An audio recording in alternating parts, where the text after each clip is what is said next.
خمها همه در جوش و خروشند ز مستی، وان می که در آنجاست حقیقت نه مجاز است. از وی همه مستی و غرور است و تکبر، وز ما همه بیچارگی و عجز و نیاز است. شرح شکن زلف خم اندر خم جانان کوته نتوان کرد که این قصه دراز است. بردوختم دیده چو باز از همه عالم،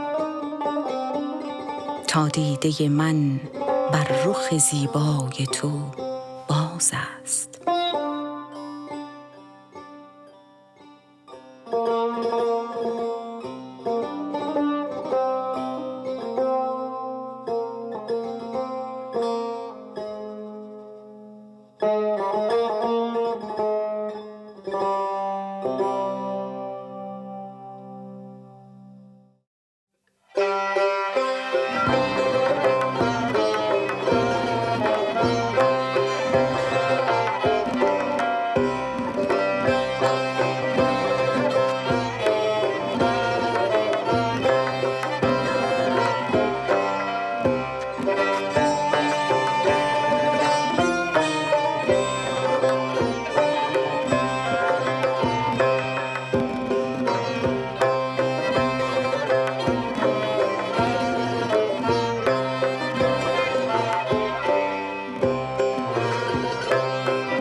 آباد خرابات ز می خوردن ماست.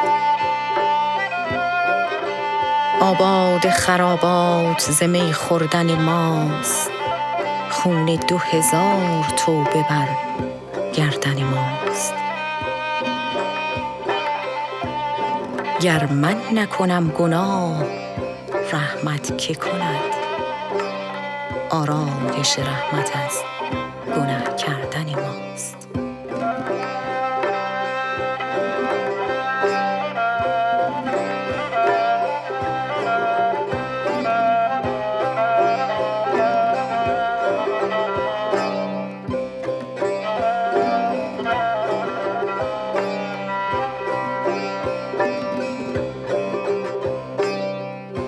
تا به مستی نرسد بر لب ساقی لب ما، بر نیاید خرابات مغان مطلب ما.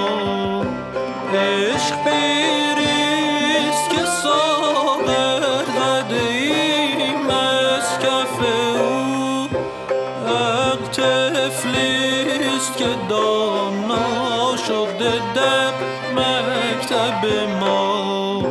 حق طفلیست که دانا شده در مکتب ما. تو به شرب دمادم نتوانم بنمود.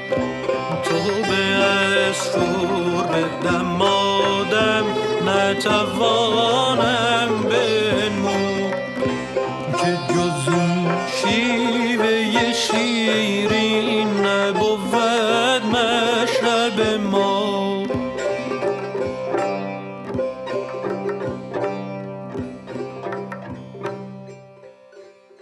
برنامه‌ای که شنیدید چلیپا نام داشت که با آهنگسازی خشایار رضایی، آواز علی دهقان، گویندگی شکوفه مظلومی و صدا برداری متین سیاحی اجرا گردید. اشعاری که به سمع رسید از فروغی بسطامی، شیخ بهایی و حافظ و همچنین موسیقی را در مایه شوردشتی تقدیم نمودیم. همیشه شاد و همیشه خرم باشید.